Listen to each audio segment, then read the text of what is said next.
Hello ladies and gentlemen, and welcome back to the Drive Guide. Today we have the 2019 Ford Ranger Lariat. It's taken Ford quite some time to get this car to the North American market, and that really does play a significant factor towards my overall thoughts towards this Ranger. It's a vehicle that has existed elsewhere since 2011, and Rangers that look like this one have existed since 2015. That's when they had their midlife refresh for the Australian and European markets. But the Ranger has come to North America with a few substantial changes. So let's get right into this review. And then at the end of the video, I'll place the Ranger in my ranking system to see where it competes against other mid-sized trucks.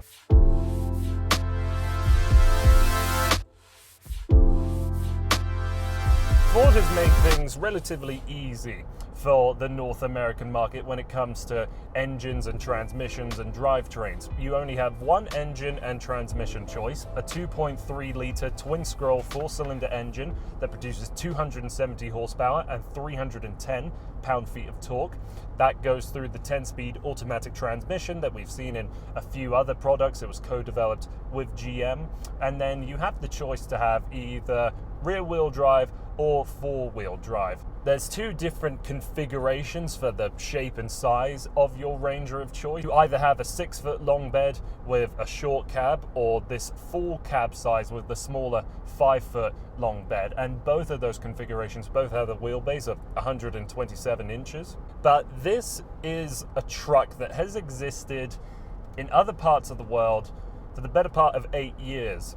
And it really tells in here. It feels like an older Ford product. I share a similar disappointment towards it that I did with the EcoSport. That again was a car that has existed elsewhere for more than a few years and just only recently been introduced for the North American market. So getting in here, it might have that 2.3 litre engine and the transmission from newer Ford models and the Sync 3 system with Apple CarPlay and Android Auto, but the way things are put together and the material quality just don't feel up to snuff, that feel like the current generation of the F-150 or quite a few other Ford products. But let's focus on some positive for a while. I really like this powertrain. This four-cylinder engine might not seem like a lot on paper, but with a towing capacity of 7,500 pounds and a payload capacity of 1,600 pounds, it has the power to pull, and it really does have an energetic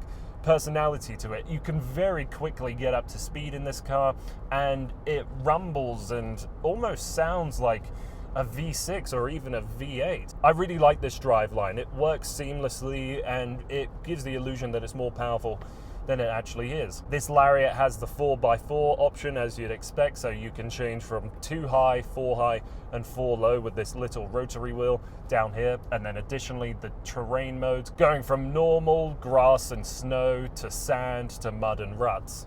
Although it might not seem like a small truck coming up towards it, the Ranger has grown from a compact of what it was its previous life to now a mid-size. It's still much smaller than its F-150 counterpart. You only realize just how obnoxious and gargantuan those full-size trucks are until you have something like this Ranger right beside one. Visibility all round is really good. Front passenger space, I've got more than enough room.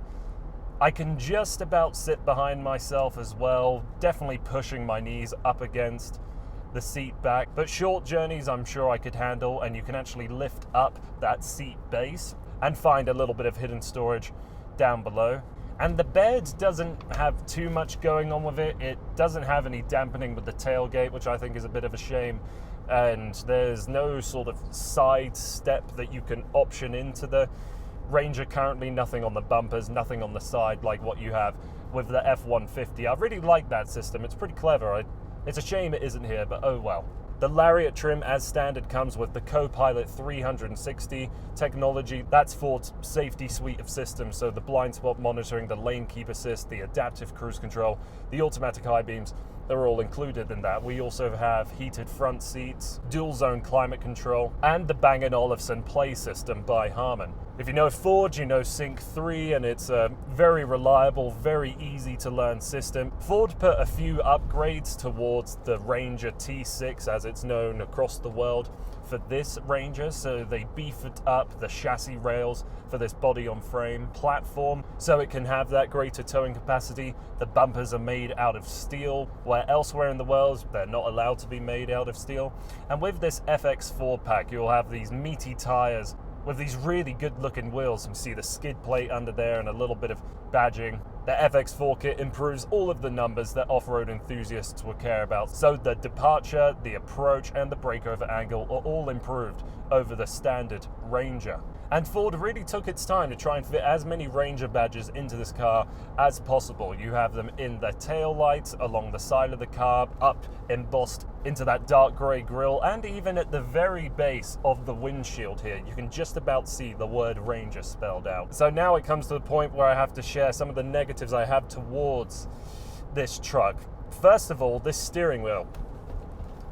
Can you see that? It's not on properly. I don't know if there's a screw loose or a bearing, but you can really wiggle this steering wheel with not a lot of effort. I'm sure this is a quality control issue that is pertaining just to this vehicle. I haven't seen any other evidence that this is a reoccurring problem, but it's a shame that it exists here. Another note on the steering wheel, there's no option to get it heated.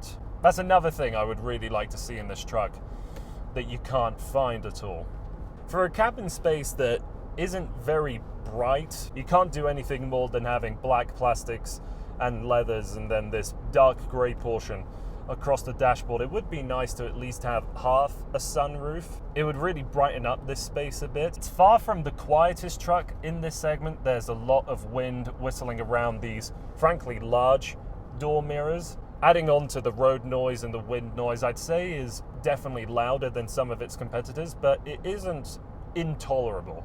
You have a manual slider for the rear window, and for the last major complaint I have towards the Ranger is this brake pedal. The travel for the pedal's way too long and it's soft, and I really don't like that. But this is going to end in a slightly different style of video because I'm currently on my way off to Vancouver. It's about a 10-hour drive in front of me. We're looking about 1,000 kilometers, something like that. Ford let me take this Ranger as I asked if they needed any vehicles transported that way. So I've been very fortunate to be given this car for this extended journey. So then hopefully I can come up with a more well-rounded opinion of what I think of this Ranger and what it's like to live with over this week. I've got the trip computer set. I'm going to monitor what my fuel economy is like. Don't take this as gospel, as the Highway 1 to Vancouver is very hilly. We're going to go for a lot of up sections, a lot of down sections. So I suspect I'll consume a little more fuel than what Ford claims the Ranger can do.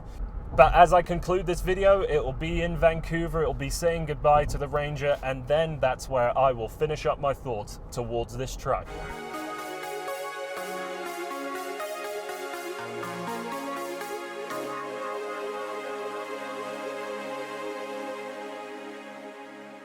So there we go, I'm in Vancouver. I now have the Ford Ranger with quite a fair few miles on it, and when it comes to this truck, you know, I really wasn't expecting to fall in love with it and really think it's the best in class, which I still don't think it is, but it's more than comfortable.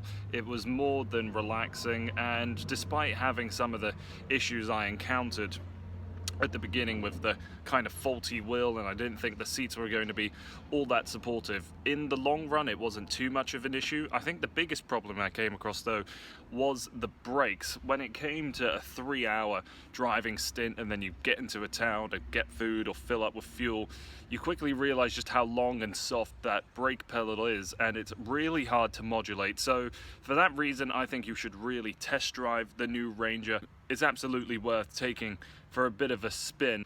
But when it comes to other trucks in this class, I think you're going to be better off with a much newer, much more focused product. Thank you so much for tuning in to this little hodgepodge of a episode. I've abandoned half of my kit on the way here, so you're watching me on my phone, and I don't know when I'll be seeing you again. Hopefully in a few weeks' time with some new cars. I've got a few things lined up, ready to go on the schedule, but when it comes to enjoying my holiday, I'm going to spend a fair amount of time away from the channel. So thank you so much for watching continuously, and I'll see you again in a month's time.